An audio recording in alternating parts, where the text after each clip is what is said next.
Tonight's topic is extremely important and potentially life-saving and most definitely hilarious. And it's why you should have wore a condom in the first place. Now, some of you hear that title and immediately think, oh, he's talking about me. And yes, I am talking about you. Because let's be real, condoms are the seatbelts of sex. You don't always want to wear them. They're not sexy. They're inconvenient. They sometimes squeak like you're inflating a balloon animal at a kid's birthday party. But when you crash out with one, oh boy, that's when you realize you should have buckled the up.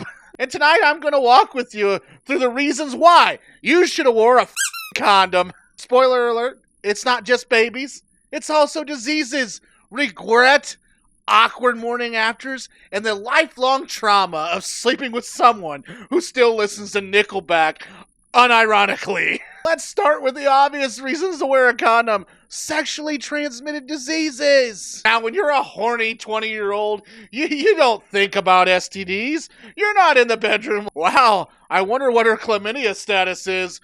No, you're thinking, boobies. But let me tell you something, herpes does not care about your boner. Gonorrhea does not care about your weekend plans. And syphilis, it don't give a about your hopes and dreams or Spotify playlist. And the names of the STDs, they sound like Pokemon, chlamydia, gonorrhea, trichomoniasis. Tell me, that doesn't sound like something Ash Ketchum tried to catch in 1999. The worst part is some of them stay with you forever. And forever, that's not a one-night stand. That's a lifelong roommate. Imagine explaining that shit at parties. Hey, this is my girlfriend, and this is my herpes. He's been with me since college.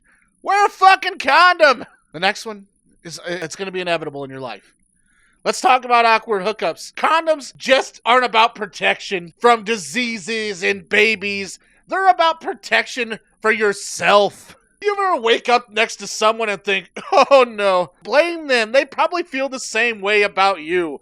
That's why condoms exist. They're like a reset button. If you regret the hookup, at least you don't also have to regret a lifelong rash or an 18-year co-parent arrangement. Because nothing kills the vibe faster than waking up, rolling over, and realizing you slept with someone who still has a Twilight poster on their wall, and not ironically. Or worse, you wake up and their dog is just staring at you from the corner like, you don't belong here. Condoms, they save you from turning a bad decision into a permanent bad decision. The next topic is babies, because that's what it does at the end there. A lot of you haven't figured that out yet.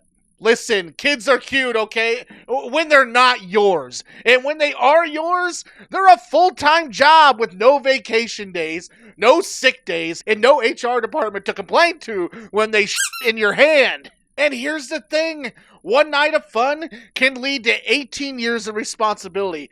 That's not a baby. That's an 18-year subscription plan. And you can't cancel it. Netflix, cancel anytime. Disney Plus, cancel anytime. Parenthood, go yourself. Nope, that shit renews until you die. People say, but babies are blessings. Sure, you know what else is a blessing? Sleep, freedom, disposable income. Condoms give those little blessings. You think changing a condom mid-sex is a hassle? Try changing a diaper at 3 a.m. while your kid screams like they just saw a demon. And let's just say you don't stay with the person you knocked up. Guess what? The government does not give a single about your excuse. Child support will hunt you down like Liam Neeson in Taken. They will fine you. They will garnish your wages. They will ruin your credit faster than you can say, but it was just one time. And here's the kicker. Child support doesn't care if you're broke. They don't care if you lost your job. And they don't care if your rent is due. The government is a cool story, bro. Pay up. You think condoms are expensive? Try raising a kid on minimum wage. That's like choosing between groceries or diapers. And let's talk about relationships. Sex without a condom has a funny way of making you stick around with people you should have ghosted a long time ago. Because once you cross that line, emotions, they get messy, and suddenly you're in a situationship. Suddenly you're meeting their parents, their friends, and their emotional baggage. And if you end up with a kid together, congratulations! You are now permanently tethered to someone you maybe didn't even like enough to text back. Condoms just don't protect your dick. They protect your future peace of mind. Picture this, you wake up, last night was blurry. You look over and there's someone in your bed who looks vaguely like Shrek's cousin. And then it hits you. You didn't use a condom. Now your brain, it goes into panic mode. You're Googling how long before pregnancy tests work. And while you're still hungover, might I add, and you're pacing the room like a lawyer preparing for trial. And your hookup is sitting there asking if you have any Pop-Tarts. That feeling, your sinking gut-wrenching panic, is what condoms prevent. It's like car insurance. You don't want to need it, but you'll thank God it's there when shit hits the fan. Now let's talk about Plan B. Plan B is the fire extinguisher of sex. You don't pull it out unless shit has already gone terribly wrong. And it's expensive. Have you seen the price tag on Plan B? It's 50 or 60 bucks.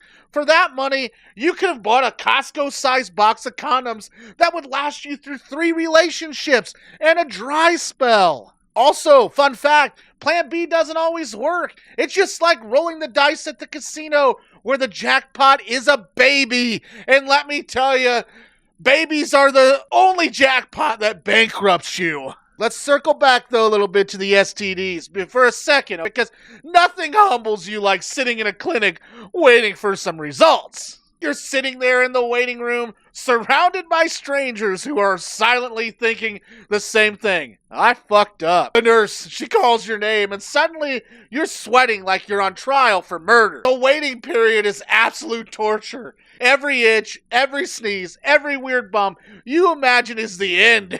And then even if it comes back negative, you're still traumatized enough to rethink every decision you've ever made. But you know what prevents that nightmare?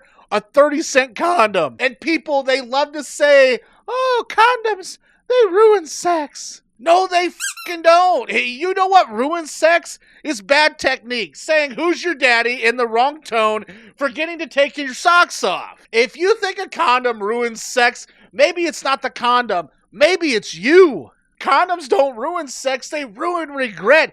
They ruin awkward conversations. They ruin child support payments. That's the kind of ruination we need in our lives. At the end of the day, wearing a condom isn't about fear, it's about freedom.